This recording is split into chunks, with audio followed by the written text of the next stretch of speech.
হ্যাঁ ত্যাগী শ্রমিক নেতা। হ্যাঁ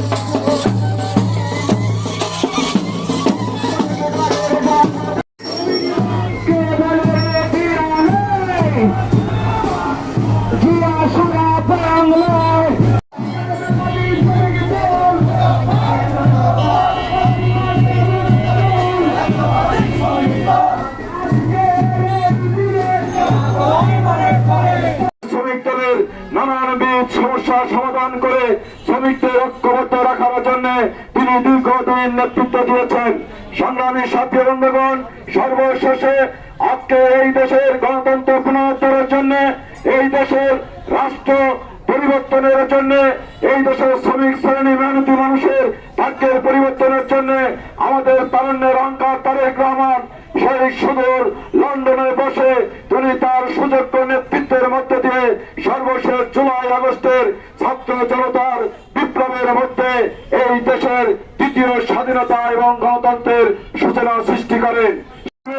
আমাদের অভিভাবক বাংলাদেশের 18 কোটি মানুষের নয়নের মনে আমাদের দলীয় চেয়ারম্যান আমাদের তারেক রহমানকে আমরা তার প্রতি কৃতজ্ঞতা এবং চাঁদপুরি জেলা শ্রমিক দলের পক্ষ থেকে আমরা তাকে অভিনন্দন এবং শুভেচ্ছা জানাচ্ছি। নেত্রী গণতন্ত্রের মাতা আমাদের মমতাময়ী মা বেগম খালেদা জিয়াকে আজকে এই প্রতিষ্ঠাবার্ষিকীর দিনে আমরা জানি রাজবাড়ী জেলা যুব দল, রাজবাড়ী জেলা শ্রমিক দল আন্দোলন সংগ্রামে রাজপথে ভূমিকা রেখেছিলেন।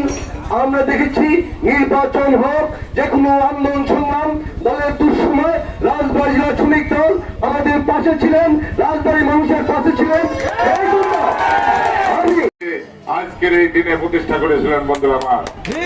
তারই পরিপ্রেক্ষিতে এই শ্রমিক দল 90-এর গণঅভ্যুত্থান এবং তারপরে এই গত জুলাই বিপ্লবে শ্রমিক দল রক্ত দিয়ে এই স্বৈরাচারী শেখ হাসিনাকে দাঁড়িয়েছিল বন্ধুরা আমার। রাজবাড়িতে শ্রমিক দল হচ্ছে আলীরাজ মাহমুদ খোয়ামের হাট বা মেরুদণ্ড হাট। সেই জন্য বন্ধুরা বলতে চাই, প্রতিটা আন্দোলন সংগ্রামে শ্রমিক দল প্রতিটা আন্দোলনের সামনের কাতারে থেকে এই স্বৈরাচার বিরোধী আন্দোলনে অংশগ্রহণ করেছে। লগ্নে এই দেশের হাল ধরেছিলেন বন্ধুরা আমার। 1971 সালে স্বাধীনতার যুদ্ধে যখন এদেশের মানুষ দিশেহারা ছিল, তখন ঠিক সেদিন শহীদ রাষ্ট্রপতি জিয়াউর রহমান চট্টগ্রাম কালুরঘাট বেতার কেন্দ্র থেকে আই রিভোল্ট এই কথা বলে বাংলাদেশের সমস্ত মানুষকে মুক্তিযুদ্ধে ঝাঁপিয়ে পড়ার নির্দেশ দিয়েছিলেন। সেই সাথে বাংলাদেশের স্বাধীনতা ঘোষণা এবং স্বাধীনতা অর্জন সংগ্রাম যুদ্ধ সবটাই হয়েছিল বন্ধুরা আমার। সেদিন সিংহের মতো গর্জে উঠেছিল শহীদ রাষ্ট্রপতি জিয়াউর রহমানের কণ্ঠ।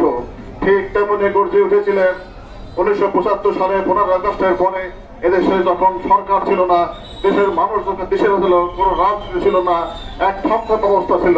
সেই সময় 1975 সালের নভেম্বরের 7 তারিখে 7 নভেম্বরে সিপাহী জনতার সম্মিলিত সংহতের বিপ্লব সংহতের মধ্য দিয়ে শহীদ রাষ্ট্রপতি জিয়াউর রহমানকে আবার ক্ষমতা এনেছিলেন এই দেশকে পরিচালনা করার জন্য বন্ধুরা আমার। পাশে দাঁড়িয়েছিলেন এবং দীর্ঘ সময় পাড়ি দিয়ে মনে করেছিলেন একটি রাজনৈতিক দলের প্রয়োজন উপলব্ধি করে তিনি বাংলাদেশি সংস্কৃতি বাংলাদেশের জাতীয়তাবাদের ভিত্তিতে তিনি বাংলাদেশ জাতীয়তাবাদী দল প্রতিষ্ঠা করেছিলেন বন্ধুরা আমার। মে 2 তারিখে বন্ধুরা আমার শহীদ রাষ্ট্রপতি জিয়াউর রহমান এই শ্রমিক দলকে প্রতিষ্ঠা করেছিলেন। অনেক প্রয়োজনে উপলব্ধি করে একটি দলের একটি পতাকার তলে তিনি সমাবেত করেছিলেন। আজকে তারই রূপরেখা আমরা এখানে দাঁড়িয়ে বক্তৃতা করতেছি বন্ধুরা আমার। এই শ্রমিক শ্রেণীকে আমরা অনেক কাজে ব্যবহার করে থাকি। আমরা যখন আমরা রাজনীতি করি তখন আমরা শ্রমিক শ্রেণীর কথা বলে আমাদের মুনাফা নেওয়ার জন্য, আমরা ক্ষমতায় যাওয়ার জন্য বন্ধুরা আমার। এই শ্রমিক শ্রেণী মূলত অবহেলিত একটি জাতি এবং শ্রেণী, বন্ধুরা আমার, আমরা যখন তাকে দেখি একটি জীর্ণ শীর্ণ লুঙ্গি পরে একটি শার্ট গাইতে এসে রৌদ্র মধ্যে দাঁড়িয়ে তারা প্রতিষ্ঠা বার্ষিকীর মিছিলে সম্মিলিত হয়, তাদের দিকে তাকে দেখে বন্ধুরা আমার, তারা কতটুকু মুক্তি পেয়েছে অর্থনৈতিক হবে তা তাকিয়ে দেখলি বোঝা যায় বন্ধুরা আমার। এই কষ্ট নিয়ে আমরা সারা জীবন চলছি বন্ধুরা আমার।